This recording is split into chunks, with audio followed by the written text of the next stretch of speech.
umusuma guys iyo akuvye telefone icambere akora no kuzimya telefone ikintu cya kabiri ashobora kuba yakora iyo akuvye telefone ni kuba yayishira muri mode byo kugira ngo ntushobore kuba wayitrackinga ngo ushobore kubona ahantu iri urazi ko naberetse uburyo ushobora gutrackinga telefone bakwivye ukabona ahantu hereye guys ngwanda kweke guys uburyo uzokora aha muri telefone yawe ku buryo bwuko umuntu akuvye telefone ntazo ashobora kuba yazimya telefone yawe ntazoshobore kuba yayishira muri mode byo kugira ngo uzoyitrackinga naho ayimanya amasaha 5 yose cyangwa umunsi wose ntibizoshobore gukunda ko ayizimya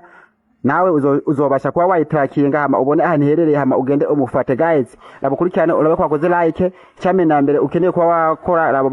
ubanzura ko wakoze like hama urabe kwakoze follow ku rubuga rwacu hama ndakwereke guys let's do it ya injira guys ngaho muri telefone yawe uje ngaho muri parametre guys ngaho muri parametre muri settings hama ufite ko ngaho cura abantu handitse lock screen hama ufite ko cura hano handitse secure lock settings hamufende ko cishiramo ntuze ya password yawe washiramo shema yawe maze ushiramo shema yawe nimushiramo iyo ukosha kuri telefone usubira nyuma urabe hano muri secure lock settings urabe kano kantu handitse lock network and secure ukuguru umaze kugurura guys telefone yawe nukuvuga umuntu yayikwivye azogerageza kuba yashiramo mode avyo bazomusaba password yo nako itazoja mu mode avyo agerageze kuba yayizimya aje